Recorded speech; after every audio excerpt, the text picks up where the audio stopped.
Hi and welcome back to Live and Breathe Horses.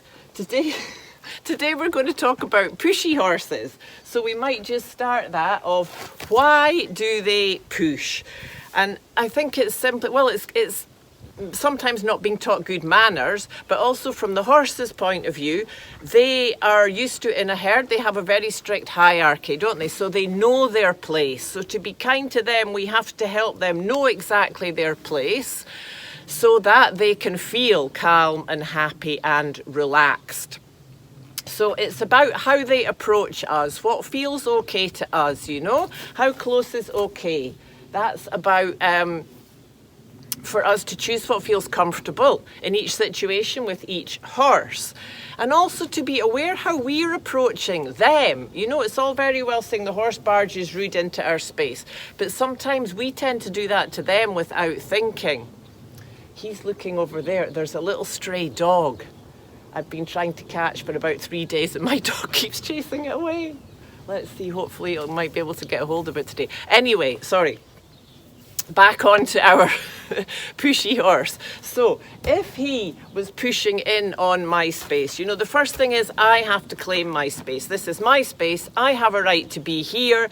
And it's not that I have to be like, whoa, building a big defense around me.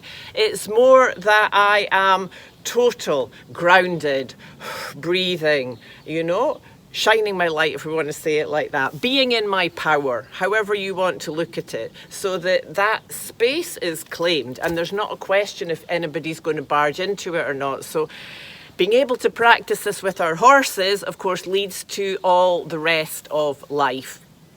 So once we've claimed our space, and that could be enough, just doing that is a great practice, you know, for that intention, that feel, that energy, that could be enough. And when it's not enough, we might have to physically do something. So if he's actually got right up in my space, I might want to just go with my hand and push the air first and then the hair. And then as much as I have to push, to just say, hey, give me a bit more space, please. And if I have to repeat that again and again and again to be consistent without getting angry or annoyed, just simply, hey, give me my space. Hey, respect my space. And I'll respect your space. If that wasn't enough, or I wanted to do it from far away, I can also use my rope, you know. I think the tail of the rope, we can swing, you know, that's getting his attention. So this is the thing, to really be attentive to the horse's expression. That's always what's going to tell us when we're getting it right and when we're not.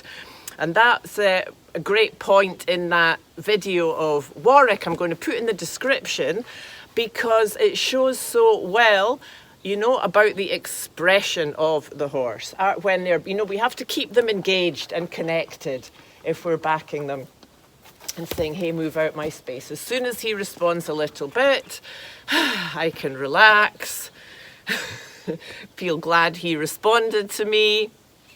So it's really to watch they stay connected, and that, you know, when you see that horse in the video, how it just shuts off when the person goes in to back it, you know, like it's just doing some exercise it learned, and there's no real meaning to it. So there's no depth to that, you know. It's the difference between training and educating, or conditioning and learning. And the point is, when there's a big stressy situation or there's really a problem, it's not going to be enough. So we have to have it more down on our feel. So he's coming a bit back up in my space. He's not threatening me or pushing really, but maybe I could just say, hey, Biscuit, could you just go back a little bit?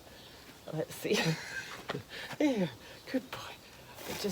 So whatever works is good. It doesn't have to be that there's a certain way to do things. I always say, you know, to get curious and see what works for you and your horse on the moment, you know. Is it a swing of your rope? You might want to go with a flag if the horse was really getting up in your space and being dominant. You see how that really gets his attention. And then noticing the thinking, the ear movement, the weight shifts, the eye expression. Really listening to our horse as much as we can. And of course, he can still feel me perfectly from there, can't he? I still feel like we're a bit connected. Anyway, I hope that is helpful. I'll try and make a video on that the next time I get, maybe with a student somewhere, a horse that's really pushing, and that might be more helpful. You see, if he just wants to come up and have a nuzzle and I want to lean in and give him a rub, that's also okay, because he's got no intention there of trying to actually push me out my space. If he did, I wouldn't allow that, you know. I would have to be stricter until we establish some boundaries of where we are for each other. And that's what we're going to go on and look at in part 2. So I look forward to see you then. Keep tuning into the light, and I hope you're having a great day.